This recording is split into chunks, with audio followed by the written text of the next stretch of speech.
Good morning. Welcome to our panel discussion entitled Protecting Vulnerable Older Adults from COVID-19, Lessons Learned.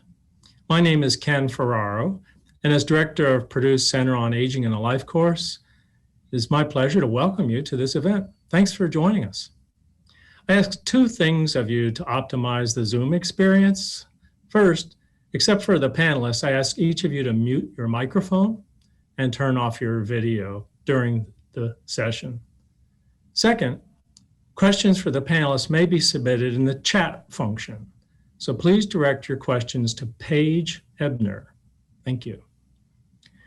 We're quite aware that our nation and the world has faced a turbulent 2020. The novel coronavirus has impacted all of our lives, but about 80% of all US COVID-19 deaths are among people 65 years of age or older. Today, we ask why and what can be done to protect the older adult population. To provide keen and up-to-date insight on this topic, we've assembled a nationally recognized panel of experts. The moderator for our panel discussion is Dr. Kathleen Abrahamson, Associate Professor in the School of Nursing at Purdue University.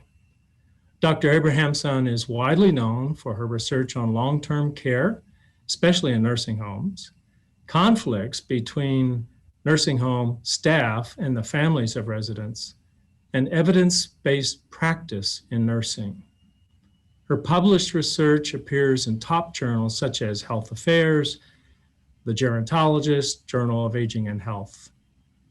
I'm also pleased to report that Kathy was recently named a Distinguished Nurse Leader by the American Academy of Nursing. We are very grateful for her work to help organize this event and to serve as our moderator. Dr. Abrahamson?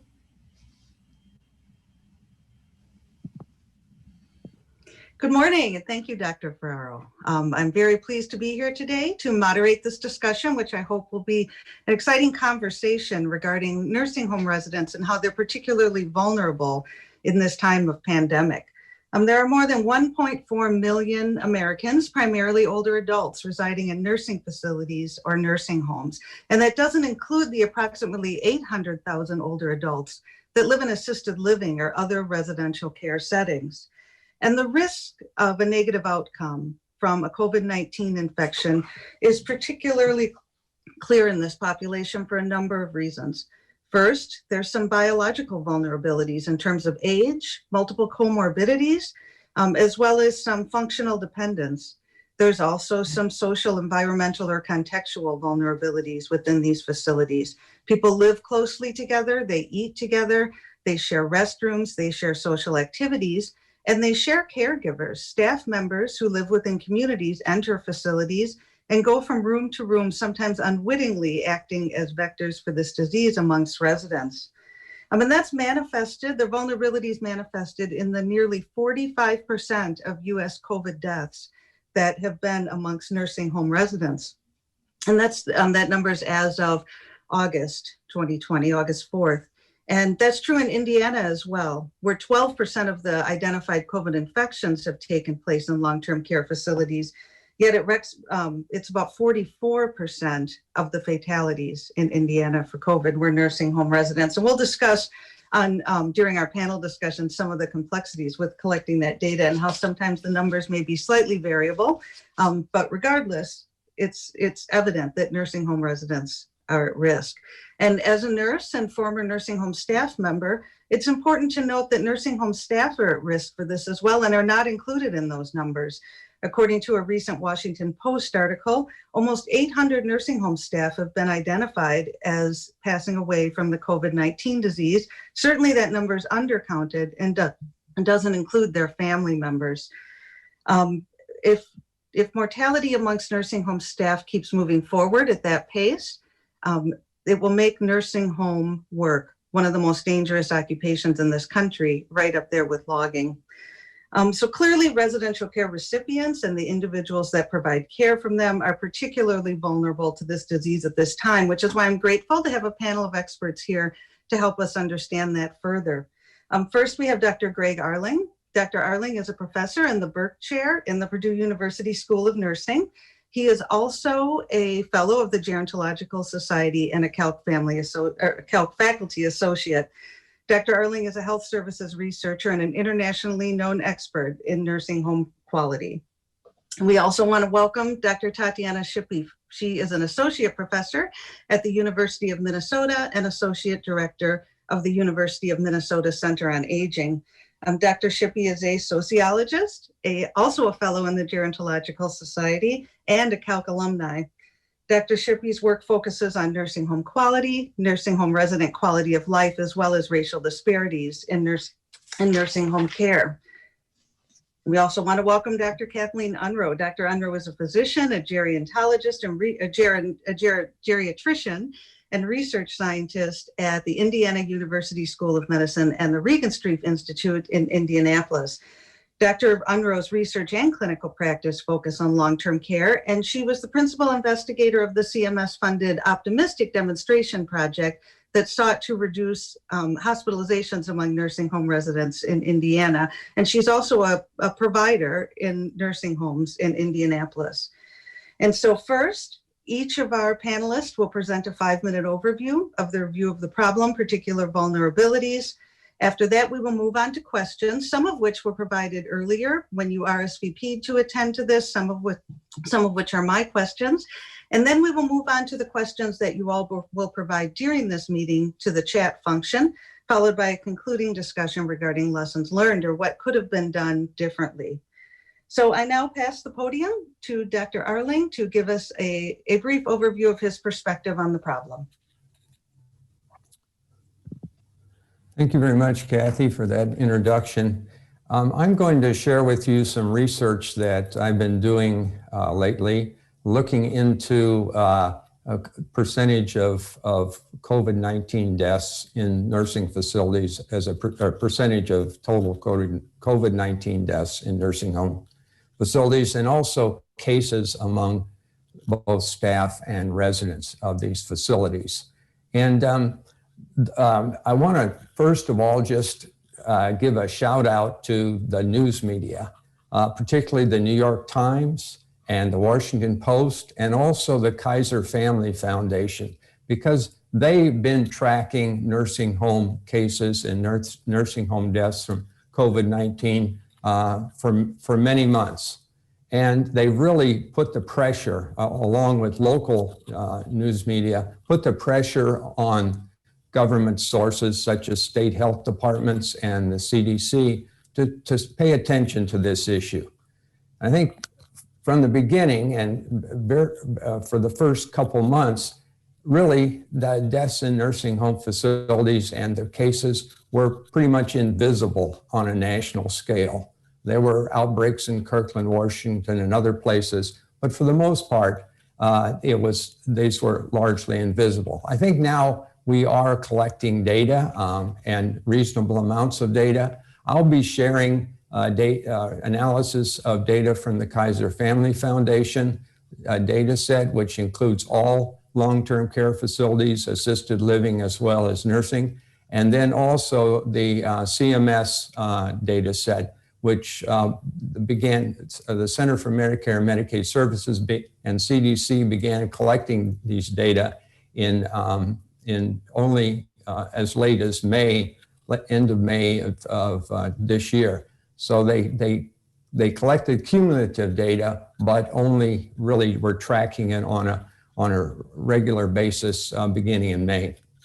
So what I'm going to tell you about is a comparison that I drew. And first of all, I took the cumulative cases and deaths in long-term care facilities from May backward. In other words, those coming up through the end of May. And I consider that sort of the ramp up period where both there was a surge in cases and there was a ramp up of mitigating activities by facilities. So that's one period. The second period is from June of this year through the end of August, which was a period that you would expect the ramp up of mitigating factors had taken place, and we were at a stage where nursing facilities could gain some control over the outbreaks within the facilities and also mitigate against fatalities.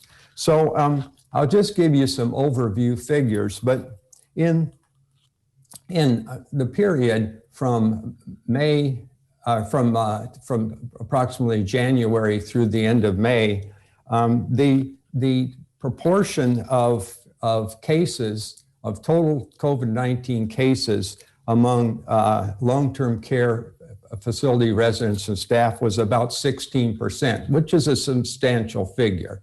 But the proportion of deaths in that setting of resident deaths in that setting was 43%, which Kathy alluded to earlier. So we had a really substantial share of deaths during that period in nursing facilities. Now, if you compare that to the period from June through August, what we find is that the percentage of cases in long-term care dropped from 16% down to around 5%.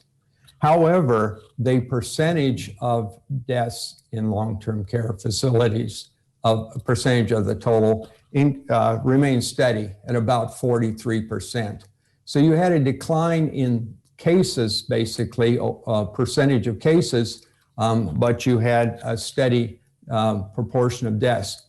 Now, when I looked more carefully at this, and I looked at it based upon the states that had instituted or the patterns of surges within states, I found that there was a strong association between whether a state had a surge early or late in this period and what their COVID-19 case and death rate within long-term care facilities, what that pattern was. So I guess the bottom line here is that if you want to control and try to maintain some degree to dampen down both cases and deaths in long-term care, you really need to control the spread and the incidence of COVID-19 in the community. So I'll turn it over to Tatjana Shippey now, the next speaker.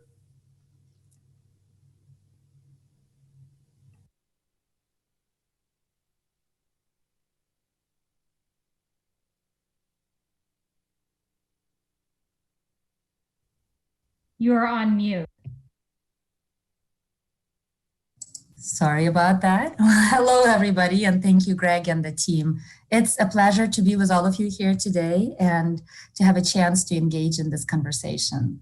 My presentation today will focus on how COVID-19 has exacerbated the already existing racial and ethnic disparities in long-term care. And that is also the focus of much of my research agenda. So as Greg and Kathleen have described, the individuals who utilize long-term services and supports have always been considered a vulnerable population. But the COVID-19 pandemic has really brought to light not just the existing vulnerabilities that have been described, but also the existing racial and ethnic gap in long-term care quality. What we know from existing work is that the long-term care setting is characterized by racial and ethnic disparities in financing, access, quality, and service delivery. And these disparities have only increased during the COVID pandemic. If you've been reading the media stories and some of those media reports that Greg was citing, this is an issue that has really come to light during the COVID pandemic, with many people seemingly surprised about these disparities, which have been there all along. What we know, and there's lots of data that show that people of color and indigenous people have a higher burden of illness and death from COVID-19 than their white peers. And this is also true in nursing home setting.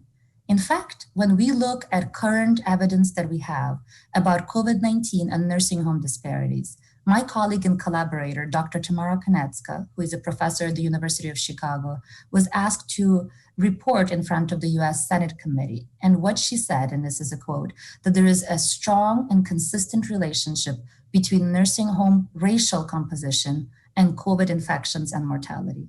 In fact, and this was her her sharing in May of this year. But in fact, since May, we've only had more reports and more publications, including by Dr. David Grabowski from Harvard and others, who show that when we look at other measures of nursing home quality, we've seen a very random relationship with the rate of COVID infections and COVID mortality. But one factor that has been consistent across all of these studies is that nursing homes with more Black or Latino residents have reported at least one COVID-19 case, which is nearly double the rate of primarily white nursing homes.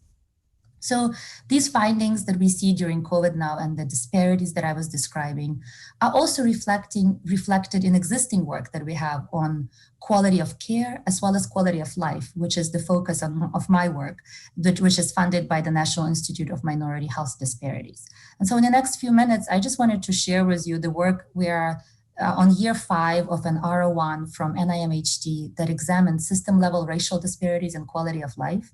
And all of our publications, which I'm happy to share with those who are interested, show that there are significant and growing racial ethnic disparities in quality of life for nursing home residents. And in fact, in this work, we find that Black and Indigenous residents report the lowest quality of life when compared to others.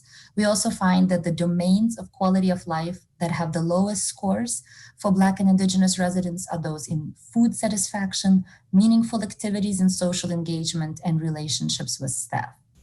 Finally, in this work, we've also found that white residents who live in primarily white nursing homes actually have pretty high satisfaction. Much of this data is from the state of Minnesota, but Black residents in mainly Black facilities have the lowest satisfaction of all groups.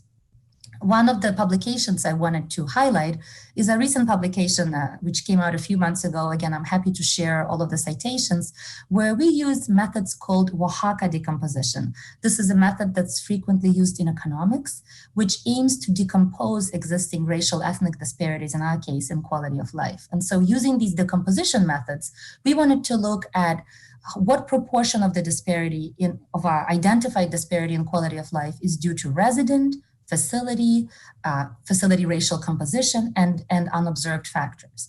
And so just to give you an example, since I'm not showing you the graphs, is that we find up to 12 points difference between white and Black residents in domains such as social engagement and relationships with staff.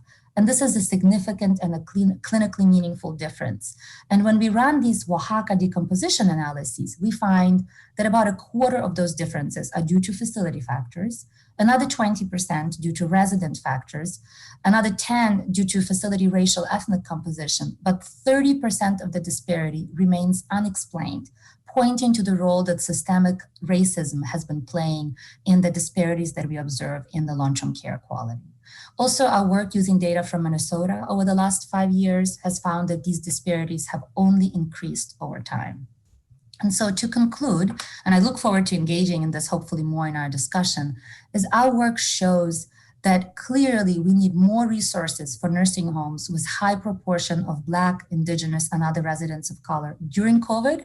And we have a number of recommendations in some of the work we've published on staffing, PPE, and other supports. But also beyond COVID, we need to have broader investments in quality of life initiatives for Black and Indigenous residents, as well as a need for culturally sensitive care that would help hopefully address some of these disparities that we observe. And finally, as Dr. Abrahamson noted, and we show this in our work as well, is that staff of color are also greatly impacted during COVID. All staff are impacted, but especially staff of color. And so there needs to be more support for staff from communities of color, as well as greater appreciation for the importance of family members, quality of life initiatives, and partnership with community organizations as a whole.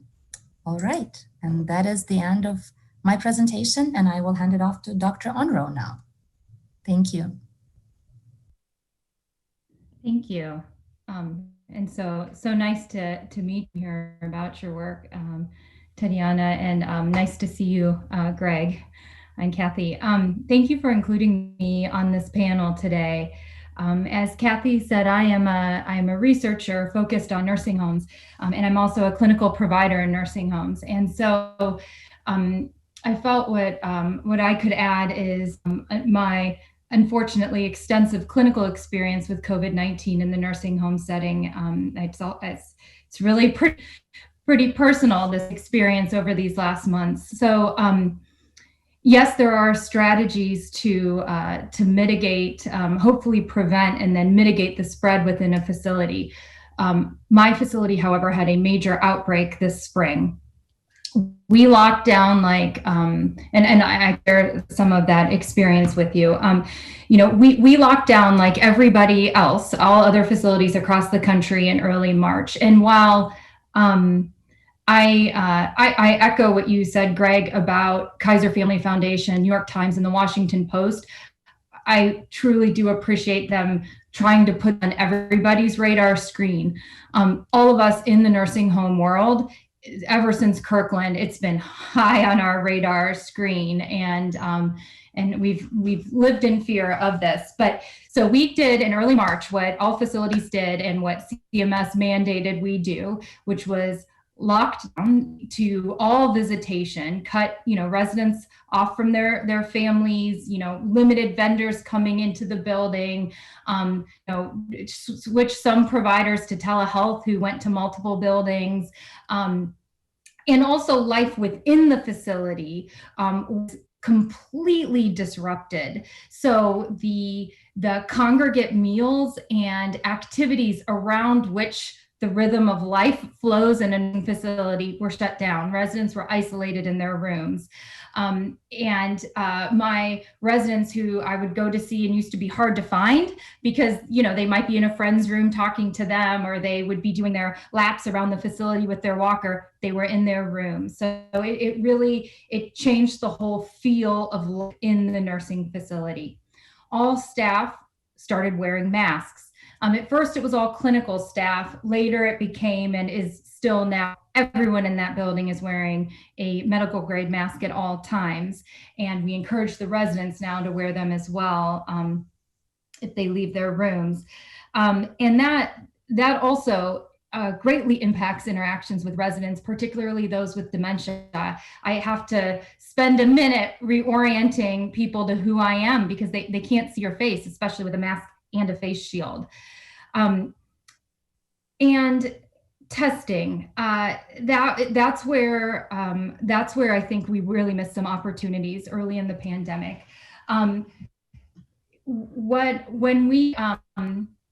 we were suspicious we might have a case of COVID-19, early on, our only option was to call the State Department of Health, and they would send a team out to us. And they would test that resident, the resident's roommate, the two other people who shared the bathroom, the staff who directly interacted with them. And now we know the second we have a positive case, we test everybody immediately. It spreads so quickly and throughout the building because of some of the issues that Kathy touched on in terms of the very personal and prolonged care and interaction between staff going room to room. So we absolutely tested, we followed the current guidelines, we used the tests that were available, but it wasn't enough and it wasn't fast enough. And then PPE. Nursing facilities do not have the buying power that, say, a large health system does. And particularly if you're in a nursing facility that's not part of a large chain. So access to PPE has been, unfortunately, a continued struggle in this setting, although, of course, so much better off now than we were then. Our facility had focused so much on masks, and we had adequate supply of masks, but we ran out of gowns. And I can't even describe what it feels like to have inadequate PPE. And if I was experiencing that, frontline staff experienced it at a whole other level. And then while I will give the media credit in terms of calling attention to this issue, I do feel there has been a lot of destructive media coverage during the pandemic in terms of vilification of the industry, people who work in the industry, that has been painful for morale at a time when we have so many hits to morale in working in this area. And I have heard from nursing homes across the country that they felt alone. that those who have had pre-existing strong relationships with health systems, and the health systems were able to look beyond their own ICU and emergency department and share resources. The examples of that have been wonderful to hear about, read about, and should be models. But many nursing facilities did not receive that kind of support. And again, as one of the themes I'm hearing is how this pandemic has shown a light on some of the problems and deficiencies in terms of resources, support, and connection, and and data flow and sources related to nursing home care. And I hope that we can have continued attention to those issues for some longer term fixes, even beyond the pandemic. And I'll go ahead and stop there, because I also am eager for the question and answer period, but can certainly talk more about my own experience in the facility or any of these other issues. Thank you.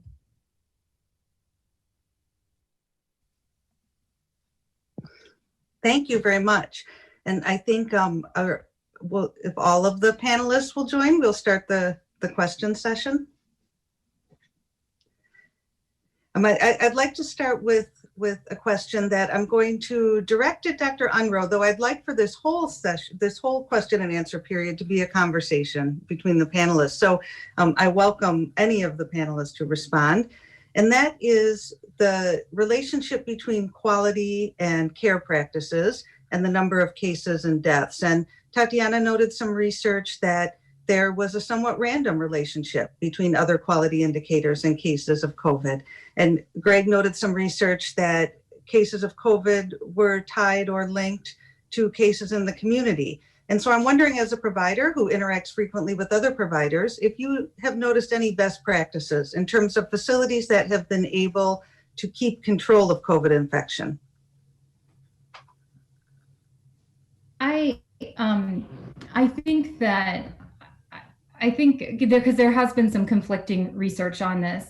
And I think one of the best things that I've heard about it is if we've got an even playing field in terms of PPE and access to testing, then staffing and other metrics of quality involvement of the medical director, I think, can really matter a lot. But we must have these tools if we're going to have a chance here. One strength in my facility, which again was very impacted, is that my colleague, is the medical director of the facility, has very strong communication with the director of nursing and the executive director, and they were making decisions about what to do in the facility based on the latest guidance from CDC. They were very connected to all of that. And also she did, webinar calls with all staff in the building so that housekeeping, dietary, everyone could ask questions and talk about the plan.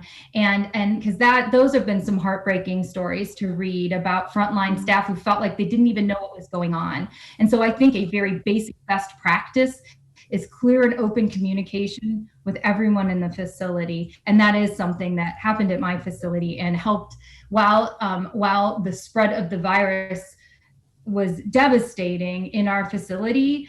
The staff really, it was amazing to see how they came together and cared for residents and got through it and moved into recovery, which is where we are now. And that was they didn't leave in droves, right? They stayed, cared for these residents throughout this, but it was because they felt supported. Great, thank you. And not only is there variability between facilities and incidents, but also between states and communities, and different states are reporting different levels of infection. And I'm wondering if any of you, but perhaps Dr. Arling, I know you've looked at this multi-state data and also data between different countries. I'm wondering if you have some insights in terms of the variability of incidents between geographical regions and communities. Well, it's kind of hard to draw conclusions about incidents because you really need good longitudinal data on the cases and the deaths, and we really have not had that in the United States, and it's been lacking internationally. I might say when you look at Europe, the European countries, and other countries that have developed long-term care systems, the proportion of deaths in long-term care is pretty much, I mean, it's in the same range, very close range to the United States. This is not just a US problem. This is an international problem. And you might take a look at the ILPN, International Long-Term Care Policy Network, COVID-19 site. They have a considerable amount of information about countries all over the world in long-term care settings, COVID-19, and it's really an excellent resource. But anyway, to get to your point, I wasn't quite able to finish, but when you look at the pattern of we'll say incidents, because I was able to track the on a weekly basis the cases after the CMS data set was created, was able to track weekly the change in cases, cumulative incidence of cases by state. And what you find is a state such as New York, where they had this strong surge of cases in the community early on, had a very high proportion of deaths and a large number of deaths within long-term care settings. But when the incidence of COVID-19 in New York dropped, you saw a very definite pattern downward of the COVID-19 cases, the new cases in that setting. So in New York's an example of where, this overall figure for the US is really a mixture of different states. And if you take, as a contrast, Texas or Florida, they had low surge rates in the period up to May, and then they had all the community incidents went way up during the summer. And if you look at the pattern in the nursing home cases and deaths, it tracks very closely to that. And so I think we really, I mean, this is a message for the young people, you young people in the audience. I mean, you've got a role to play here. I mean, think of Lafayette and West Lafayette. I mean, and nursing homes. It's and Kathleen had said, to try to keep COVID-19 under control once it enters the nursing home is extremely difficult. And so the community, what's happening in the community is really a critical factor. So wear your mask and social distance. I mean, I don't think we can emphasize that enough, Greg. Any notion that we can lock away people who are old and disabled and protect them and, is just so flawed. And we have to have responsibility as a community to get community spread down, because it could be a CNA in a nursing home who's next to you in line at the grocery store. Yes, that was one of the questions from the audience was, what can college students do to help this? And I think you're both making a very clear message that by responsibly taking their part to stop the spread, they're responsibly working to keep this out of nursing facilities and away from vulnerable staff and residents. I know all three of you have experience working with state policymakers in terms of implementing programs that can perhaps improve nursing home quality, and particularly during this pandemic. I would like to specifically address Tatiana in the sense that she has worked with the state on racial and ethnic disparities in nursing homes, about things that can be done beyond the facility level, perhaps at the state or federal government policy level, that can improve things for residents that are particularly vulnerable. So Tatiana, can you describe a bit some work that's being done through your work with the state? Absolutely, yes. And, clearly there are so many different ways to think about how we could address the problems that we're seeing with COVID. And so some of this is individual behavior, and both Greg and Kathleen talked about it, which is so important, but also system level policy plays a vital role. And much of my work focuses on systems and policies. And so I work at the School of Public Health at the state of Minnesota.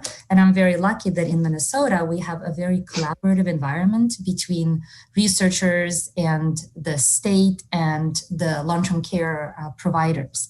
And so in fact, I think Minnesota has done a really good job. And I think in some way it ties to what you were describing, Kathleen, about the importance of communication of all players. And so really early on during the COVID, I think since early March, the state has held a weekly stand-up meeting with the heads of the different trade associations to share best practices. And they've engaged us at the University of Minnesota. In fact, one of our state representatives reached out to us at the School of Public Health to help them in pulling the best evidence from the field in how we can support our long-term care providers and what the state can do. So really, it's been a three-way kind of research, state, and long-term care providers communication, with us trying to, talk to our colleagues in other states, as well as review the published literature, which of course takes a little while to come out, and just in sharing best practices. And so what are some things that the state can do? What we've shared from our work with the state of Minnesota,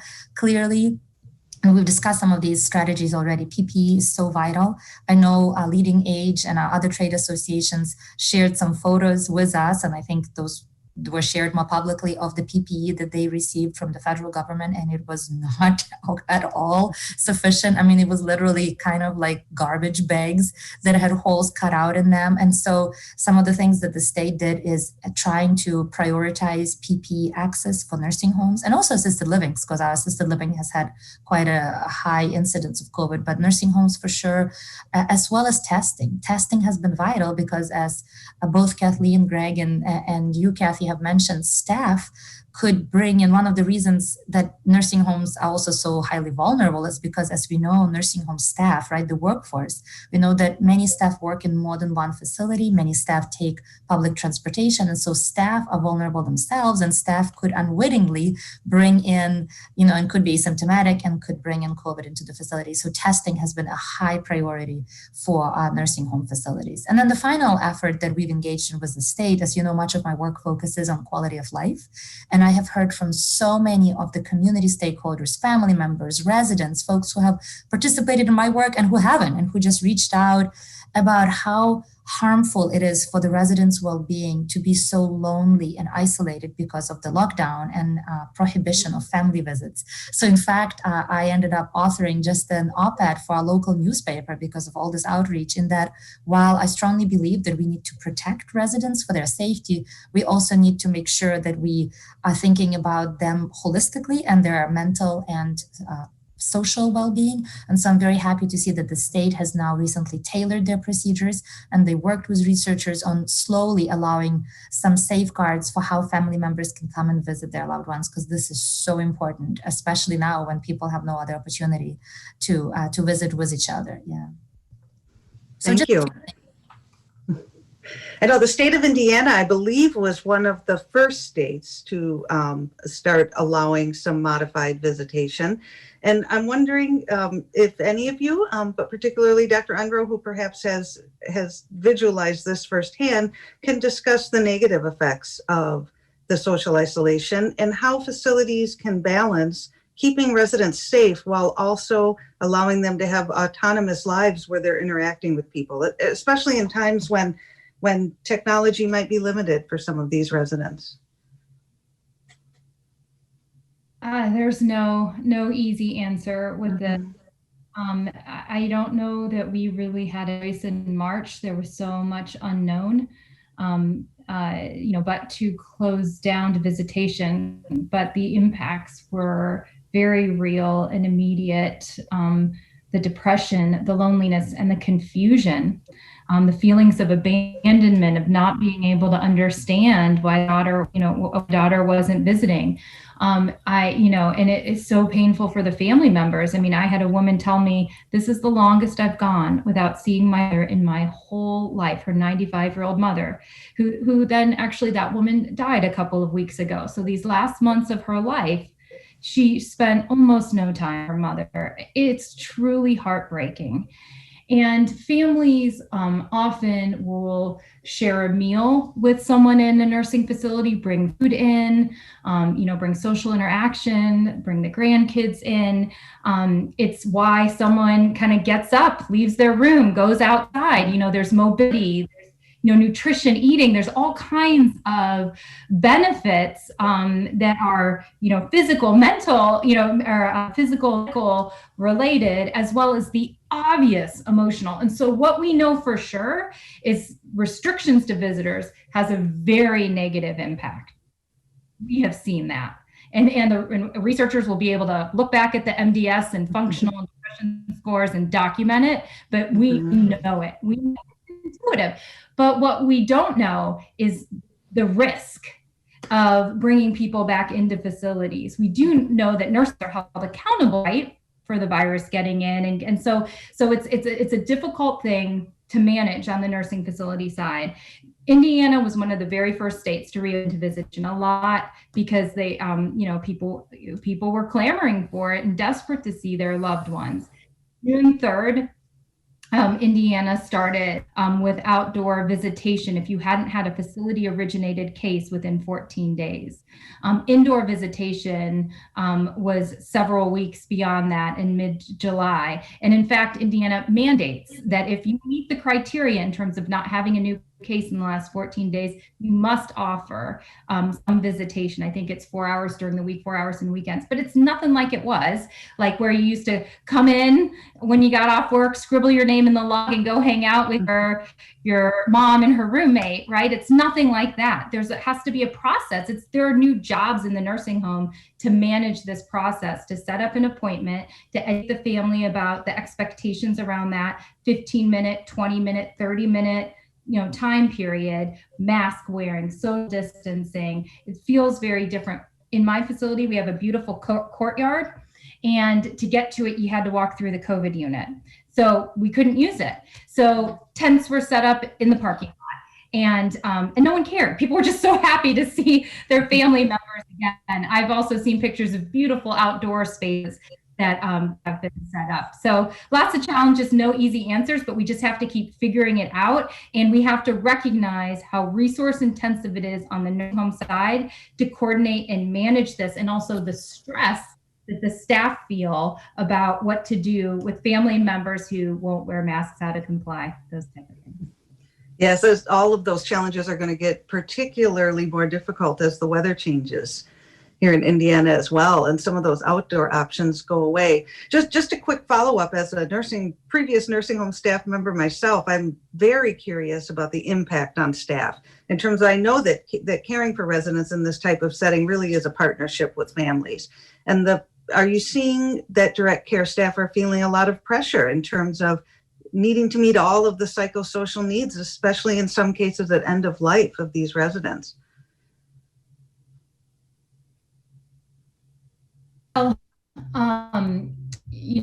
Residents who are sick need a lot of care, a lot of time.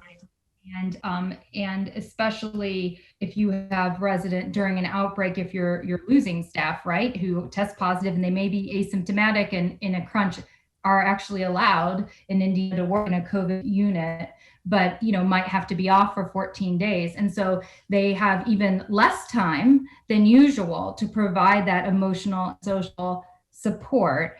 So I think it absolutely increases moral distress. There's been a lot of great use of iPads and FaceTime and on all these different technologies, but that requires staff time to sit there and help manage that interface. But that's a lot of activities staff, are doing these days. And this is again where we miss volunteers, right? Like that would be a role you could see volunteers playing, but when your general frame is to try to reduce the number of people coming into the facility, we don't have that workforce either. Mm-hmm. I know the questions, there seems to be a great deal of interest in the public discourse, but also in the questions that were submitted in the RSVP function for this meeting about that social isolation, about the impacts that's having on individuals and residents and communities, particularly residents with dementia. And so I'm wondering if any of you, all of you, would like to discuss how families and communities can support nursing home residents and staff, other than what's been mentioned in terms of being responsible and keeping cases down, and the impact that this might be having long-term on these residents.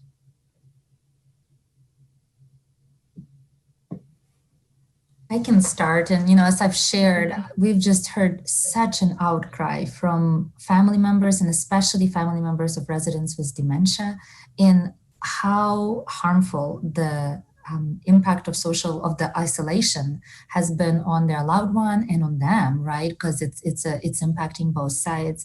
Some of my recent work that's focused on quality of life for residents with dementia who live in nursing homes clearly demonstrates the importance of that family connection for residents with dementia.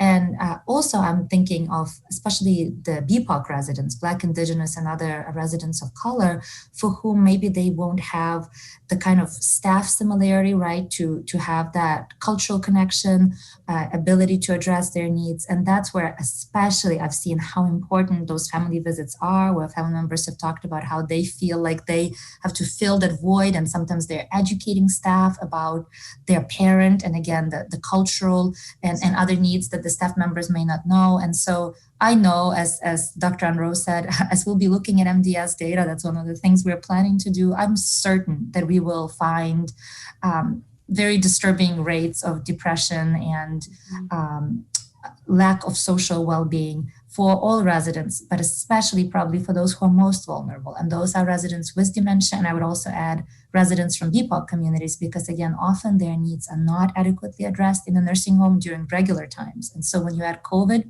and social isolation and lack of those family and community visits, I am especially worried about their well-being.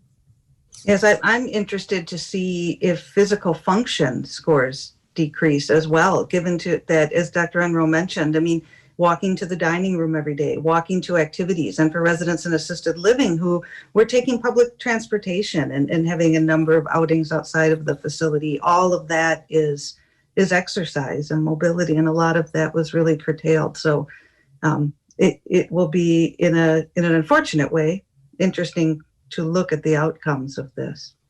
I'd just like to ask maybe Kathleen, what about the use of technology like iPads and other ways to communicate? That's how our family stayed together the last 9 months, or however many months has been with Zoom calls and video conferencing. Has that been a way of sort of bridging this gap? For some people, that's been huge. Especially, for residents who are cognitively intact and can manage the interface on their own, and maybe just hadn't, figured out how to use FaceTime, their grandkids can kind of walk them through it. And then that has been huge. That has been huge for them. For residents with cognitive impairment, trying to hold up a screen, it can be very, very difficult and disorienting. And requires staff to be in there to help manage that interface. So it's, it's great when it works, and for people, but there's no replacement for in-person interactions. There just is no replacement for it. And that's in my experience, and I hope others have had other experiences, but that's been my own. In terms of, Kathy, you asked about, what can people do? I think we need to keep showing support for nursing home staff visibly. So this is such a long haul for us. My husband's an ICU doctor. He's the director of an ICU in Indy, that facility, in a hospital that was one of the first hit in Indianapolis.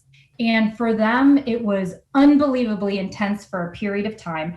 And now they continue to have COVID but it's not, or patients, but it's not the same. And no one in that, meals were delivered to that ICU during that entire period of time, right? So many people were sending dinners and lunches and showering them as they needed to, because it was unbelievably intense. In nursing homes, this is a long haul for us. this is going to be months, before life starts to feel like it did before. Not that that was perfect, right? Like, but that's what we were talking about. But still, it's a long. And so, anything that can be done to show support for nursing home staff who are in it for the long haul because they care about these residents. It's because of infection control, it needs to be like box lunch. You have to communicate with the facility about what they can accept and what they need and what would be helpful. But anything we can do to reach out to local nurse homes and offer direct support and cheering them on, because again, they're too often kind of feeling forgotten, and they're doing amazing work. Yes, thank you for that. That's important. I'd like to encourage everyone who's listening to, if you have a question, a comment, or something that you'd like to discuss, please use the chat function. And Paige, I'm wondering if any questions have been chatted in as of yet. Yes, we have a question from Nazreen Lalani. What were some of the best practices that helped you to keep the staff and family member engaged and help them cope during these stressful situations? I think you've touched on that a little, but maybe more in depth. Communication was huge. And that is something that I heard from our families is, even in circumstances where the resident ultimately had a bad outcome, they appreciated the communication. Every time any of the physicians or nurse practitioners saw that resident, we were on the phone with the family describing exactly what was going on, just trying to stay in very close touch and keep them involved in anticipating what might happen, what we're doing today, sometimes daily calls. So that regular communication was huge for us and necessary to keep people connected. So this isn't exactly about the families, but the communication piece across settings too. So we had 14 of our residents actually there were more than that. There were probably about 20 residents we ultimately transferred to the hospital with COVID-19 due to severe symptoms, and communicating across settings of care. It takes a ton of time because you talk to not only the emergency department physician, but also the hospitalist or the ICU doctor or the palliative care team. But that's what it takes to, especially right now, to provide that care across settings. Thank you. Kathy, I have a question about what the panelists think about how the pandemic might affect, I guess, the nursing home business in terms of whether people are staying out of facilities that would otherwise have gone into facilities, whether it's with family members or others. Yeah, I could start a little bit. I don't have, systemic data pulled, but I've certainly read about it and heard about it anecdotally, where family members will now do everything in their power, even if their loved one would have gone to the nursing home in pre-COVID times, they're keeping them at home. And I'm also a member of a statewide, what's called Diverse Elders Coalition. So it's a coalition of providers of services to communities of color and also recipients of these services. Often it's the family members of the recipients, and they're all talking about how they're taking on, I think really what this is, it's the unpaid family caregivers are now just taking on that third or fourth shift, whatever we're calling it. They're doing what they can, quitting their jobs and not putting their loved one in a nursing home because they're so worried about the risk of COVID and also social isolation. And on a more system level, I've seen some discussions, like policy discussions, about how what the COVID kind of crisis and what's happening in nursing homes, how this is really a call for us to reimagine what long-term care should be, that what we currently have, and partially what Dr. Unruh discussed, the kind of challenges of staffing, right? The high demand we place on our nursing home staff, but how little we pay them, how the nursing home kind of care is delivered, the expectations that we have in meeting all of residents' needs, again, without properly allocating services, that really this could be maybe an opportunity to rethink how we do that long-term because it's not sustainable. But others might have some other data about the actual business impact. I know I'm particularly curious about the short stay residents. I think oftentimes it's forgotten that a big part of nursing home business is individuals going in for short-term rehab under 2 weeks. And those individuals tend to be more functionally abled, not always, but sometimes. And they also tend to be a little bit younger and perhaps are choosing a different option. And I think that could have a large effect on the nursing home industry. Yeah, I mean, nursing homes have been financially very hard hit by this. The cost of staffing, many, are paying hazard pay to staff, paying staff a lot of overtime, especially when they're short staffed to, work these really long shifts. And then, the overall revenue model of a nursing home is, are your beds full, right? Your occupancy rate, and the mix of how many of those beds are the short stay rehab patients, like you're saying, Kathy, that Medicare is paying, which is reimbursed higher than the long stay beds. And there's absolutely been less post-acute Medicare business. People weren't getting elective surgeries and knee surgery. There was just sort of less business. Anyone who could stay the heck out of a nursing home during a pandemic has, placing potentially even at risk to themselves and their recovery, and absolutely to the strain of their families, but less, going into nursing homes. Also, nursing facilities have and often been hesitant to take in new residents.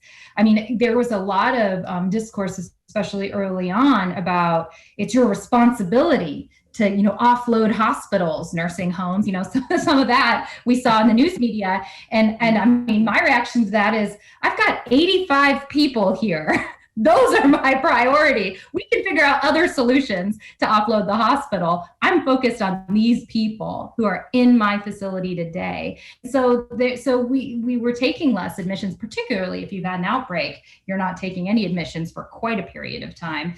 So all of that, there's been a lot of financial hits to the industry. I've talked to a few larger nursing home chains who've laid off, a lot of people at the operational level, not at the frontline level, but at higher levels in the company.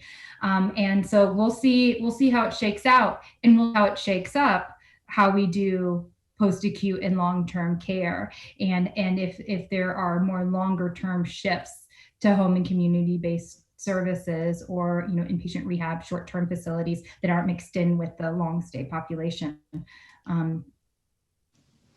Well, I think we also need to acknowledge that the states and the federal government have stepped in to some degree, or stepped up to some degree, and have provided financial support. Through the CARES Act, for example, there was financial support, the opportunities for states to have special waivers to pay for additional costs associated with COVID-19. So there has been financial support to try to keep facilities viable, and to help with bonuses for staff, for example, making sure that there is adequate staffing.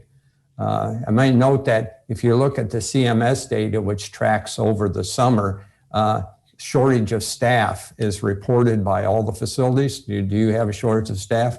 And there's consistently about 25% or so of facilities are still reporting a staff shortage. But that aside, the support by the federal and state governments has I think been at least cushioned the negative impact financially and on the facilities. I guess the question might be, going forward, what's the so-called new normal, right? What's going to happen? Hopefully, anyway, when COVID-19 subsides or goes away, what's going to happen to the industry, and how much of the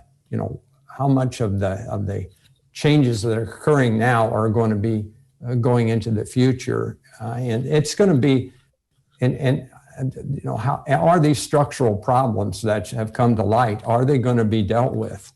The pay for and benefits. I mean, sick leave, pretty fundamental stuff that we take for granted. Here you have workers that are slightly above minimum wage that don't have those things. And they're expected, as Kathleen said, to heroically show up every day and take care of residents. So are we going to have structural changes occurring in the future?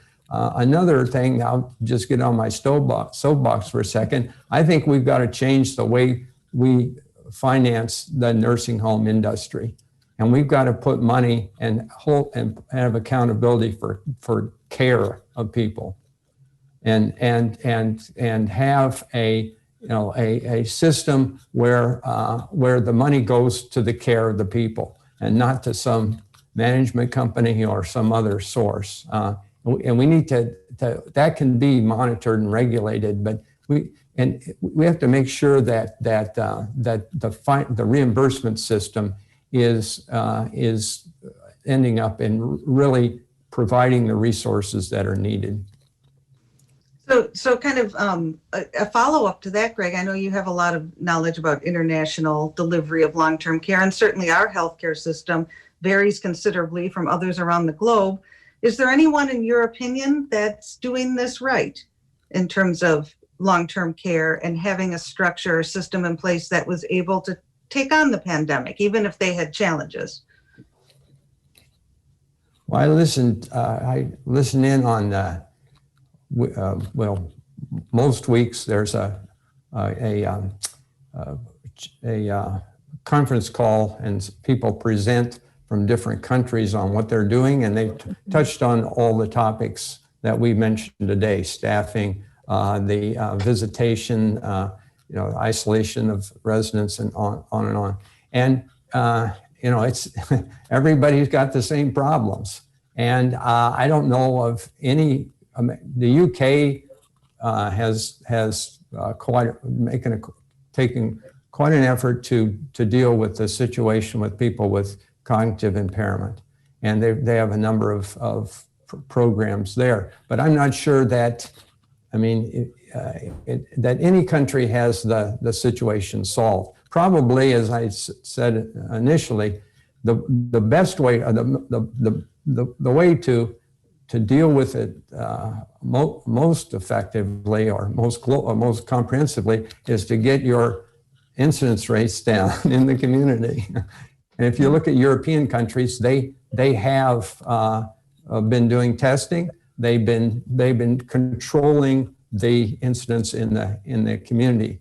Now, one of the takeaways, I think, is that the deaths in long-term care have lagged behind that.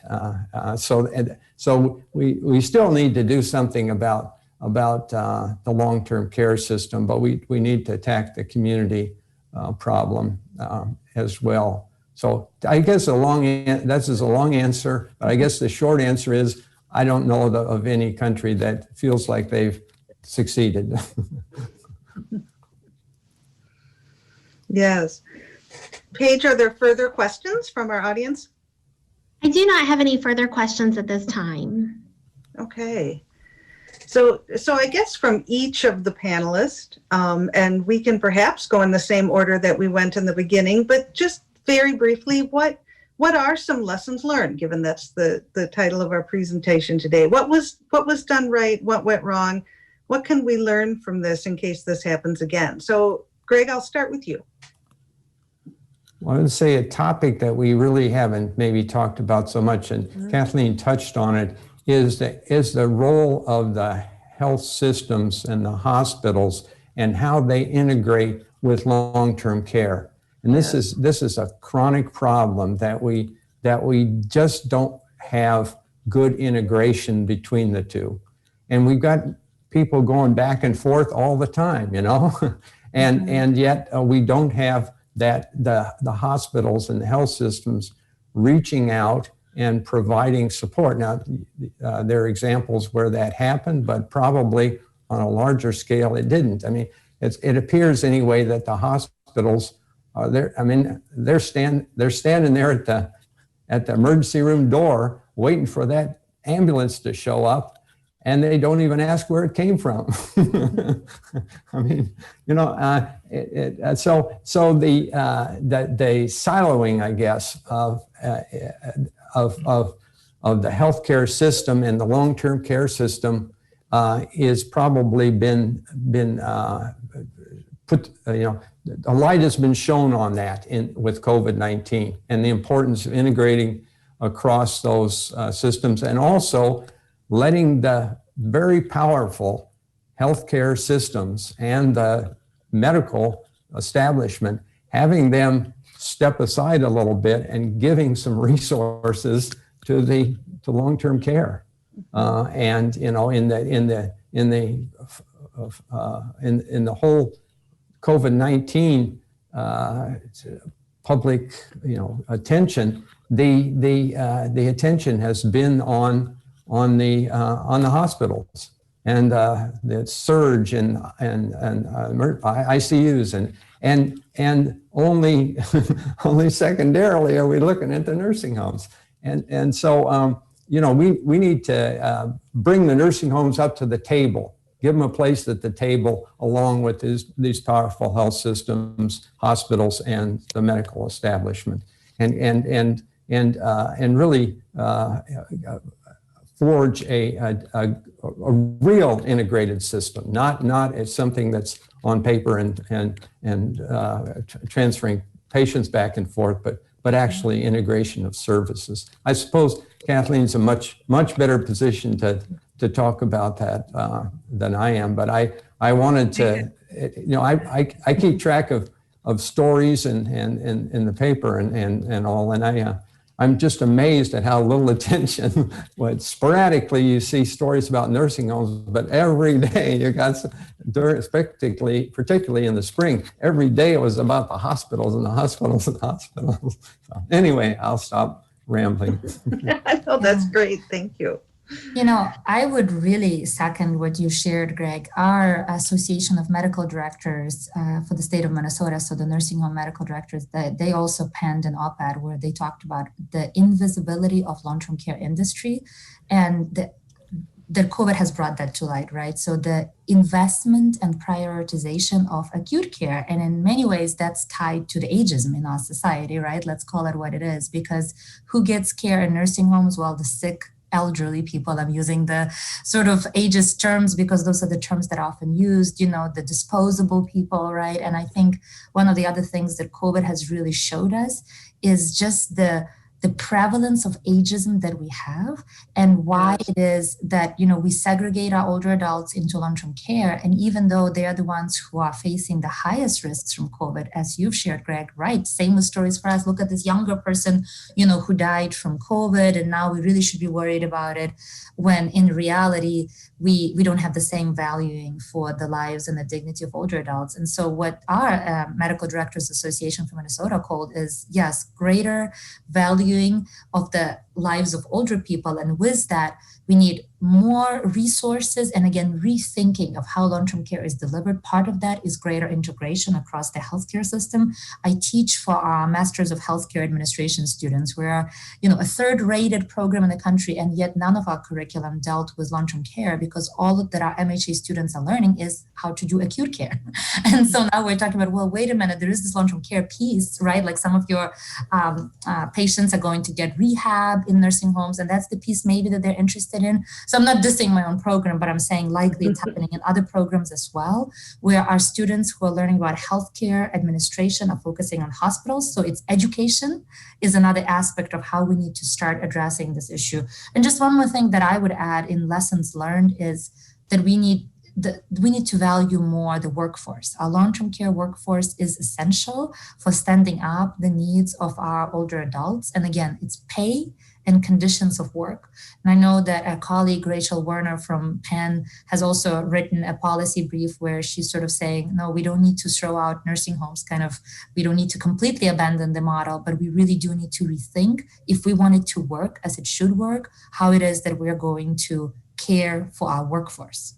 The older adults who get care there, and younger adults, so the residents who get nursing home care, but also the workforce that provides that care for them.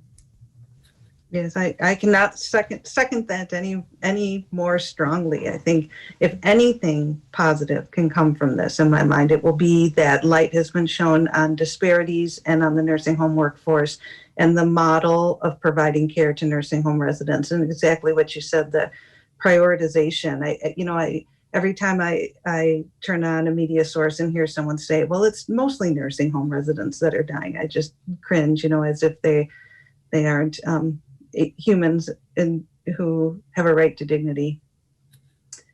So Kathleen, I have any such a concluding statements? reaction to that. And I will talk about lessons learned, and no one on this call would be on this call if they didn't care about older people. So we don't need to make that case to you guys, but it just, it's not just the death numbers are striking in nursing homes. There is also suffering with this disease.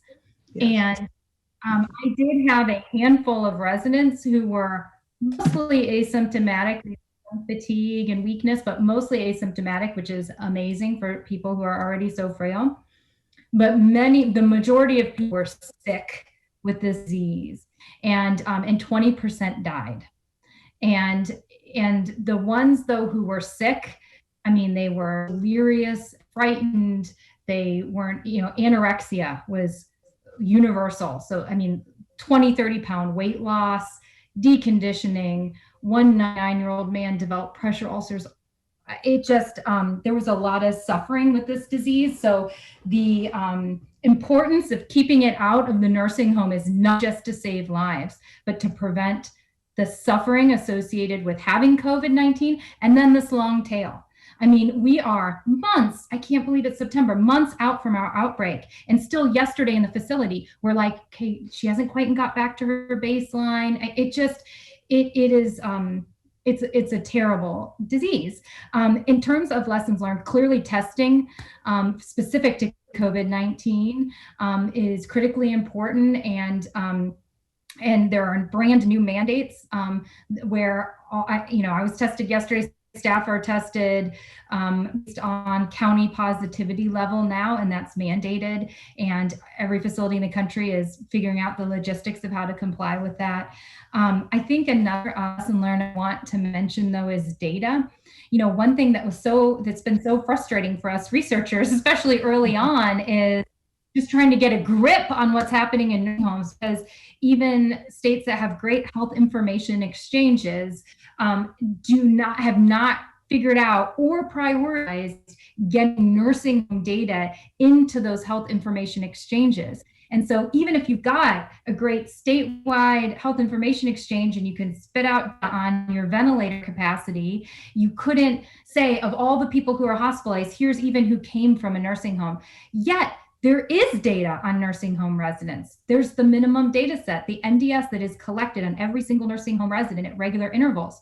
It is possible to integrate data sets, so that this, from a public health perspective, so that the state can track what's going on with this vulnerable population. And so I've had urgency, those of us working in the field have had urgency around this for a long time. And we all saw the lack of not having that. And one last thing is, I think the word accountability is important, Greg, but I also think accountability, we move right to regulations as the answer in nursing homes. Nursing homes are incredibly highly regulated. There are state and federal surveys, and I have heard some policymakers calling, well, the right thing to do is to come down with a hammer and fine all these nursing homes that have had outbreaks and that's what we saw happened with, the facility in Kirkland, as they immediately came on with,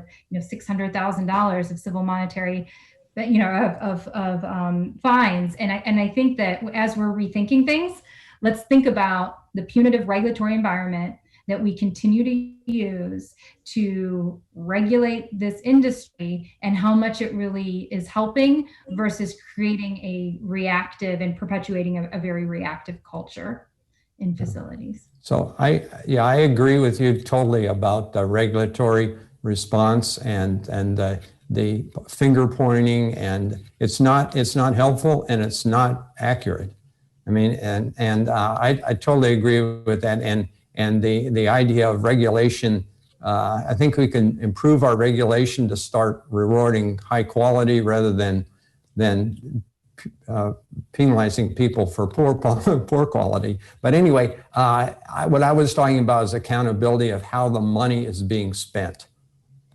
And we don't want to get into the Indiana situation, but I mean, there needs to be accountability as to how these Medicaid funds are being spent and where they go. And so that's what I'm referring to is making sure that the public dollars and the private dollars, people paying privately, making sure that money goes into the delivery of care and not into profits and management companies and get siphoning off for this or that purpose. So that's what I was getting at. Thank you. This was a really fascinating conversation. I know I learned a great deal myself. Paige, are there any additional questions, or do you and Dr. Ferraro have anything that you would like to add in conclusion? I'll let Dr. Ferraro wrap up for us. Great. Well, I want to say thank you, first of all, to our 4 participants for 2 things. One, for being here today. And we're facing a time of great uncertainty in our nation, dealing with COVID-19. And what you are doing today is helping people understand some of the complexities and the nuances of this pandemic and how to protect vulnerable older adults. And then secondly, I want to thank you for the contributions you're making regionally, nationally, and internationally to shed some light on the situation that is before us. It is a serious concern, and there's much risk in our society, and your comments about how to manage that risk are truly helpful for us and for others. Thank you very much. I also like to thank Kathy for being what I would call a deft moderator. She really did a nice job of keeping the questions and things going. And a special thanks to Paige Ebner, who is Assistant Director of our center. Paige has been working for months on how we would transition from an in-person event to a virtual event, and lots of details along the way. Thank you, Paige. I think you can take a nice sigh of relief. We've had a great meeting, and I appreciate everyone's participation. So thank you so much for joining us today, and blessings on you from the Center on Aging and the Life course at Purdue University. Thank you. Thanks, everyone. Thank you.